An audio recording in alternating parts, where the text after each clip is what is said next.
Hello जी। आज के तीसरे वीडियो में हम बात कर लेते हैं 361 वैम के बारे में। वैम क्या है? मतलब वेल्थ वेल्थ मैनेजमेंट कंपनी। अभी हमने थोड़ी देर पहले नुवामा वेल्थ मैनेजमेंट कंपनी भी पढ़ा था, उसकी भी सेम ही कहानी थी। और जैसे आप कोई भी वेल्थ मैनेजमेंट कंपनी किसी भी कंपनी के नाम के आगे लगा हुआ देखते हो ना, आपको सबसे पहले दिमाग में एक ही चीज आना चाहिए कि पहले वेल्थ मैनेज करने के लिए वेल्थ बनाना जरूरी है। और मतलब अमीर लोगों को ये लोग टारगेट कर रहे हैं। इसका मतलब क्या हो गया? एचएनआई और अल्ट्रा एचएनआई को केटर करने वाले लोग हैं। और देखो, हम एचएनआई बोलेंगे उन लोगों को जिनके पास 4 करोड़ से ज्यादा की संपत्ति है, और अल्ट्रा एचएनआई बोलेंगे उन लोगों को जिनके पास 20 करोड़ से ज्यादा का संपत्ति है। तो ये लोग भी एचएनआई और अल्ट्रा एचएनआई को केटर करते हैं। सारी वेल्थ मैनेजमेंट कंपनी, देखो वेल्थ मैनेजमेंट कंपनी है तो पहले वेल्थ बनाओ। तो 4 करोड़ से ज्यादा और 20 करोड़ से ज्यादा वाले लोगों को ही ये लोग केटर करते हैं। तो चलिए इनके भी मार्केट कैप से शुरुआत कर लेते हैं। तो इनका रफली रफली 40,000 करोड़ रुपीज के आसपास का मार्केट कैप है।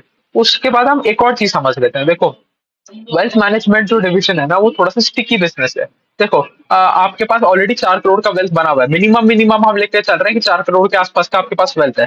तो वेल्थ है तो चाहे बुल मार्केट आ रहा है चाहे बेयर मार्केट आ रहा है, आपको वेल्थ मैनेजमेंट की जरूरत पड़ेगी पड़ेगी। आपको एडवाइजरी की जरूरत पड़ेगी पड़ेगी। तो वेल्थ मैनेजमेंट वाला बिजनेस उतना ज्यादा लिंक्ड नहीं है विद द शेयर मार्केट कि बुल मार्केट में बहुत बढ़ जाएगा या बेयर मार्केट में बहुत घट जाएगा, ऐसा नहीं होगा। बट हाँ, इसमें जो इनका ब्रोकिंग वाला डिवीजन है, जो ट्रेडिंग वाला डिवीजन है, जो कैपिटल मार्केट लिंक्ड वाला डिवीजन है, वो बहुत ज्यादा अफेक्टेड रहेगा शेयर मार्केट में बुल रन चल रहा है या बेयर रन चल रहा है उससे।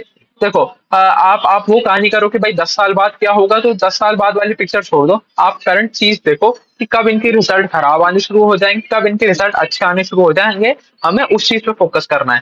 तो अगर मैं बात करूं, ये वेल्थ मैनेजमेंट वाला डिवीजन स्टिकी है। यहाँ पर रेवेन्यू कंटिन्यूस आता रहता है क्योंकि आपके पास 4 करोड़ की संपत्ति है। अब आपका चाहे बुल रन चल रहा है चाहे बाय मार्केट चल रहा है, आपको अपना मैनेजमेंट सर्विसेज चाहिए आपको एडवाइजरी की सर्विसेज चाहिए। तो आप उसके लिए कंटिन्यूसली पे करोगे। वो रिकरिंग इनकम बन जाता है एक वेल्थ मैनेजमेंट कंपनी के लिए। बट जो इनका कैपिटल मार्केट वाला लिंक में जो काम है, वो इनका रिकरिंग नहीं है। वो कंप्लीटली डिपेंडेंट है अपॉन द कैपिटल मार्केट्स की वो ऊपर जा रहे हैं या नीचे जा रहे हैं। तो इस तरीके से हमने ये चीज भी समझ ली, इनका बिजनेस मॉडल भी थोड़ा सा समझ लिया कि whole as a whole wealth management companies काम किस तरीके से करती हैं या इनकी बिजनेस साइकिल किस तरीके की होती है। तो चलिए अब इनकी भी कहानी देख लेते हैं। अगर मैं ओवरऑल कंपनी के एयूएम की बात करूं तो एयूएम इनका बढ़ा हुआ है 36% on a Y level, and अब पहुंच गया है 5,21,000 करोड़ के आसपास का एयूएम। तो एयूएम में ठीक ठाक ग्रोथ आया, 36% के आसपास का हमें ग्रोथ देखने को मिला। अगर उसमें भी हम सेगमेंटेशन कर दें कि वेल्थ मैनेजमेंट डिवीजन में से कितना था और एसेट मैनेजमेंट डिवीजन में से कितना था, तो हमें पता चलेगा 85% तो था हमारा वेल्थ मैनेजमेंट का, 15% था हमारा एसेट मैनेजमेंट का। जिसमें से अगर दोनों की इंडिविजुअल ग्रोथ की बात करें तो वेल्थ मैनेजमेंट में हमें ज्यादा ग्रोथ देखने को मिला। वेल्थ मैनेजमेंट का एयूएम बढ़ा था बाय 39%, एंड एसेट मैनेजमेंट का AUM was up 24% on a Y level. तो अच्छा अच्छा एयूएम का ग्रोथ अच्छा है यहाँ पर, यहाँ तक भी कोई दिक्कत नहीं है। अब आप अगर कोई भी वेल्थ मैनेजमेंट कंपनी का इन्वेस्टर प्रेजेंटेशन खोलोगे या कॉन कॉल खोलोगे तो आपको एक टर्म सुनने को मिलेगा, एआरआर, एनुअल रिकरिंग रेवेन्यू। इसका मतलब क्या होता है कि ये इनका वो स्टिकी वाला पोर्शन है जो मैंने अभी आपको थोड़ी देर पहले कहानी बताई ना, बिजनेस मॉडल एनालिसिस में हमने किया कि कुछ कुछ इनका पोर्शन स्टिकी होता है कि आप कि जैसे आप अमीर हो तो आपको बेयर मार्केट में भी एडवाइजरी सर्विस चाहिए कि बुल मार्केट में भी एडवाइजरी सर्विसेज चाहिए। तो एआरआर वाला जो रेवेन्यू है ना, वो ये स्टिकी वाला रेवेन्यू है कि आपको अगले साल भी आता दिखेगा, उसके अगले साल भी आता दिखेगा, फिर उसके अगले साल भी आता हुआ दिखेगा। तो अगर इसमें बात करें तो ARR revenue was up 34% on a YY level and total revenue was up 48% on a YY level। अगर मैं नुवामा की बात करूं तो नुवामा में हमने क्या देखा था कि टॉप लाइन बढ़ा था 60% के आसपास है। तो नुवामा का pace of growth compare to 361 is more. So अगर हम सिर्फ रेवेन्यू ग्रोथ पर्सपेक्टिव से देखें तो अभी तक तो कहानी नुवामा की ज्यादा अच्छी लग रही है एज कम्पेयर टू हमारा 361। तो देखो, ऐसे पीयर टू पीयर कंपैरिजन भी करते रहना जरूरी है क्योंकि देखो, एंड ऑफ द डे आप एक इन्वेस्टमेंट करने जा रहे हो और अगर आपने डिसाइड कर लिया कि भाई आप एक वेल्थ मैनेजमेंट कंपनी में इन्वेस्ट करोगे, तो आपका पैसा सिर्फ उसी कंपनी में जाना चाहिए जो फास्टेस्ट ग्रोइंग प्लेयर हो, जो सबसे बेहतरीन रेट पे ग्रो करेगा। आपका पैसा उसी कंपनी से बनेगा। हमें second line player third line player पे जाना ही नहीं है। अगर कोई एक इंडस्ट्री मैंने पकड़ी कि भाई सपोज मैं कहता हूँ मैं कोई भी रैंडम इंडस्ट्री पकड़ लेता हूँ, मैं सीमेंट इंडस्ट्री पकड़ लेता हूँ कि भाई सीमेंट इंडस्ट्री में मेरे को पैसा लगाना है। तो सीमेंट इंडस्ट्री में जो सबसे फास्टेस्ट ग्रोइंग प्लेयर होगा, जिसके फ्यूचर प्रोस्पेक्ट सबसे अच्छे लग रहे होंगे, मेरा पैसा उसी में जाना चाहिए, मेरा कोई भी second line, third line, fourth line player में जाना ही नहीं चाहिए। और that is growth in terms of revenue growth, top line growth, market share growth. आप वो अब पार्ट की ग्रोथ में मत फंस जाना। पार्ट का ग्रोथ तो आप कॉस्ट कटिंग करके भी लेके आ सकते हो, आपको मार्केट शेयर का ग्रोथ देखना बहुत ज्यादा इंपॉर्टेंट है। तो ठीक है, अगर वो पैरामीटर से देखें तो यहाँ पर रेवेन्यू ग्रोथ नुवामा का ज्यादा था एज कम्पेयर टू हमारा 361। अब देखो, जाके आप मेरा नुवामा का भी वीडियो देख लेना, उसमें मैंने पूरी की पूरी ढंग से कहानी बता रखी है कि नुवामा का कैसा रिजल्ट आया, उनके अलग अलग क्या क्या डिविजन है, उनके इनके इनसे थोड़े से अलग अलग डिविजन है। जैसे ये तो चलो ठीक है, वो नुवामा वाले वीडियो में ही आप जाके देख लेना, इसमें उसकी ज्यादा चर्चा करते नहीं है। अब हम वापस आ जाते हैं 361 पे। तो हमने देख लिया कि इनका जो रिकरिंग रेवेन्यू है वो was of 34% on a Y Y level, and total revenue was of 68% on a Y Y level. अगर मैं पार्ट की बात करूं तो part was up 34% on a Y Y level, तो मतलब इनको ऑपरेटिंग लेवरेज भी नहीं मिला। अगर मैं वही नुवामा की बात करूं तो वहां पर 60% का रेवेन्यू ग्रोथ था, 133% के आसपास का पार्ट का ग्रोथ था। वहां पर धड़ल्ले से ऑपरेटिंग लेवरेज मिला था, बट यहाँ पर वो वाली बात हुई नहीं। अब आ जाते हैं अब इनके वेल्थ मैनेजमेंट वाले डिवीजन पे। तो ये वेल्थ मैनेजमेंट वाले डिवीजन में केटर करते हैं एचएनआईस को और अल्ट्रा एचएनआईस को, मतलब एकदम टॉप क्रीम क्रीम लेयर वालों को। अब देखो, इनको केटर करने का मतलब भी बनता है, क्योंकि आप जैसे देख रहे हो कॉन्सेंट्रेशन ऑफ वेल्थ हो रहा है। अगर आप मेजोरिटी संपत्ति देखोगे इंडिया में 65-70% के आसपास का जो भी पैसा है वो हमारे टॉप 10-15% लोगों के पास ही है। तो आप सारी की सारी सर्विस उन्हीं को तो प्रोवाइड करोगे। अब आप गांव में जाके जो बेचारा 10,000 रुपए की तनख्वाह कमा रहा है उसको तो जाके वेल्थ मैनेजमेंट सर्विसेज प्रोवाइड नहीं करोगे ना। तो हाँ ठीक है, आप एचएनआई और अल्ट्रा एचएनआई को ये सारी सर्विसेज प्रोवाइड करोगे। तो अब इनमें देख लेते हैं इनमें क्या, इसमें क्या कहानी है। देखो, इसमें बिजनेस मॉडल क्या है कि ये सारा रिकमेंड करते हैं कि सर आप एक काम करो, आप ये वाला स्टॉक खरीद लो, ये वाला म्यूचुअल फंड खरीद लो, आप ये वाली जाके ये वाली पॉलिसी खरीद लो, यहाँ पर एफडी बुक करा दो, इतना पैसा लिक्विड रखो, इतना पैसा नॉन लिक्विड रखो। ये सारे काम ये लोग करते हैं अपने वेल्थ मैनेजमेंट वाले डिविजन में से। और उसके ऊपर से ये फी लेते हैं कि भाई इतना फी हम लेंगे।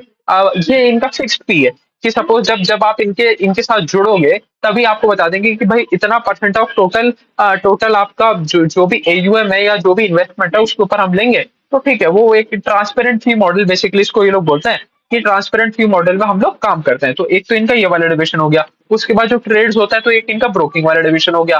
तीसरा इनका वेल्थ मैनेजमेंट भी डिविजन हो गया डिस्ट्रीब्यूशन का, कि जैसे सपोज इन्होंने बोला कि सर आप जाके कोटक का स्मॉल कैप फंड खरीद लो या एचडीएफसी का लार्ज कैप फंड खरीद लो। तो अब ये दोनों फंड के एयूएम में इंक्रीमेंट हुआ बिकॉज ऑफ 361। तो 361 जाके बोलेगा कि भैया एचडीएफसी, मैंने आपके एचडीएफसी लार्ज कैप फंड में इन्फ्यूजन करवाया था, और अगर मैं कोटक कोटक में तुम्हारे स्मॉल कैप वाले में एयूएम बढ़वाया था, तो आप मेरे को इसका थोड़ा सा कमीशन दे दो। तो ये इस तरीके से भी इनकी कमाई होती है।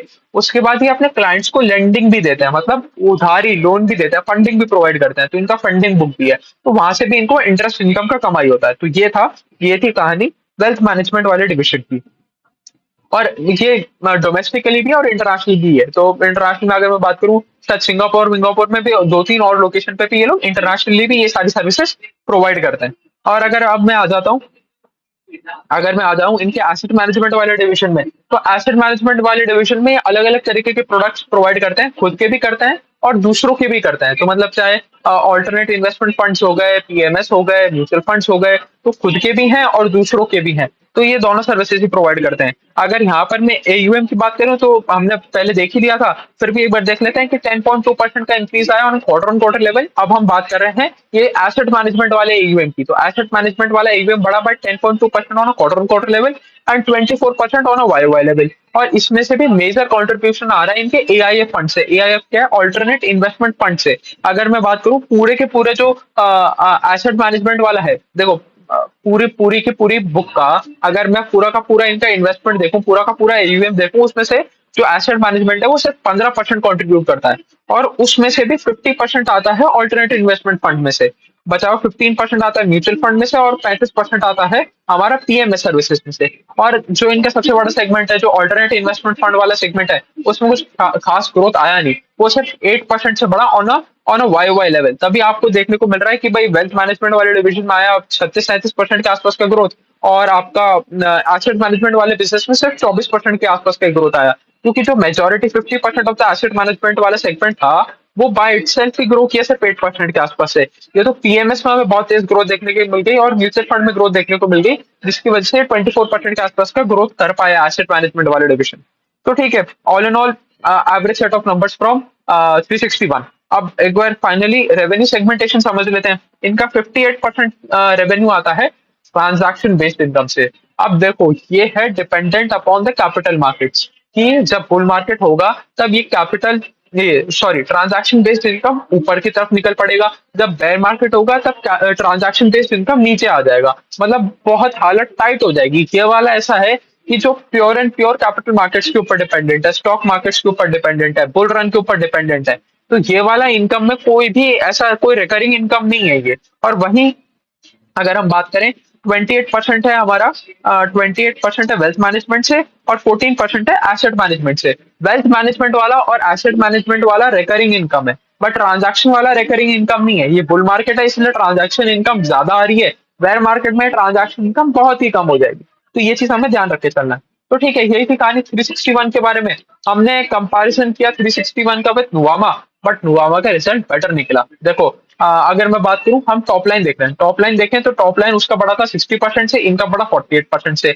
उनका पार्ट बढ़ा बाय 133%, इनका पार्ट बढ़ा बाय जस्ट 34% के आसपास का। तो यहाँ पर ना तो इनको ऑपरेटिंग लेवरेज मिला, ना ये फास्टेस्ट ग्रोइंग प्लेयर है। तो अगर मैं बात करूं वेल्थ मैनेजमेंट डिवीजन की, और सिर्फ हमारे पास दो ही चॉइसेस हो कि नुवामा या 361, तो Nuvama seems to be a better investment opportunity than 361 on these particular data points। तो चलिए अभी के लिए इतना ही रखते हैं। Thank you.